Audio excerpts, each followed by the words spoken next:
O livro, ele não traz a história só da Suzane, ele traz a história de outros presos que cruzaram o caminho dela ou dos irmãos Cravinhos no sistema penal Ah, é? de São Paulo. Então, de tanto eu conversar com presos, eu entendi essa ganância que eles têm por dinheiro.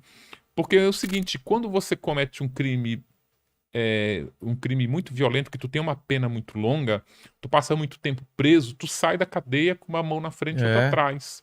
Então, por exemplo, muitos presos, para me dar entrevista, pediam dinheiro. Eles diziam, olha, eu só dou entrevista se você me pagar. Eles até diziam, porque você vai lucrar Com a minha história. com a minha história e eu vou ficar aqui com uma Mas mão na frente. pode pagar? Acho que nem Não, pode, não, né? não. Quer dizer, poder.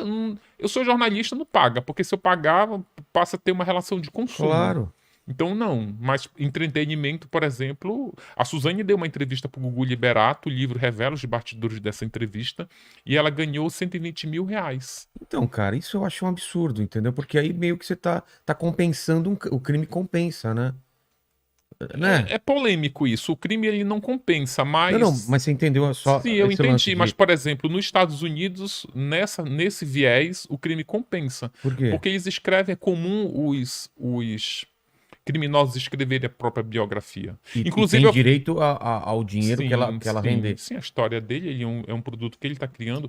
Tu sabe Caramba. que uma coisa que está começando a virar tendência nessa onda aí de true crimes é o próprio criminoso contar a sua própria história. O documentário sobre Elise Matsunaga na Netflix que se chama Elise Matsunaga era uma vez um crime. Sim. Não sei se você Não, assistiu. minha mulher assistiu e eu fiquei com medo porque ela ficava assistindo e me comentando as coisas. Então, é um documentário que foi idealizado pelos advogados da Elise. Caramba. Começou no escritório, a ideia de fazer um documentário para ela contar a versão dela começou no escritório do advogado Luciano Santoro, que aliás é um grande colaborador, me ajudou muito, que é advogado da Elise Matsunaga. Ele bolou o projeto e ofereceu para uma produtora, a produtora Que aceitou. estranho. Assim, eu não tenho nada contra, eu quero saber o que o criminoso tem a dizer. Sabe, eu não acho que o criminoso tem que ficar num lugar Que ele não que não tenha. tenha o Não, poder de também. fala. É isso que eu queria. Se você for alertado, ó, vá assistir o documentário da Elise, é ela falando diretamente para a câmera. Ela produziu o documentário para se comunicar com a filha. A filha foi tirada dos braços dela depois que ela matou o marido, e agora ela quer se aproximar da filha. Então ela fez o documentário para a filha.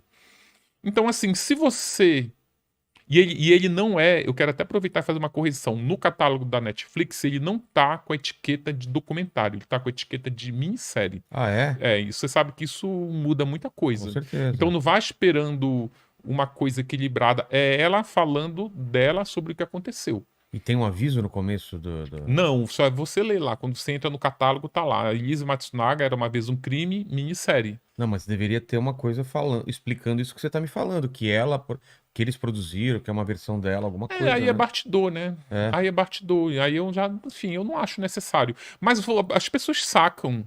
As pessoas É que eu não sacam. assisti, dá pra sacar. Então, dá pra sacar. Ela fala no início que ela tá Ah, tá. fazendo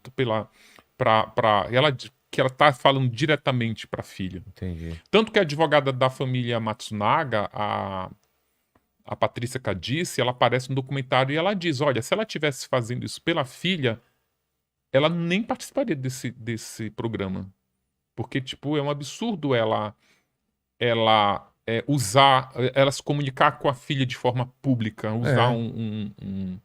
Mas aí também, aí só voltando, se você colocar o documentário na devida prateleira, olha, não é documentário, é um programa, uma peça de defesa, aí eu acho que a pessoa não se sente enganado.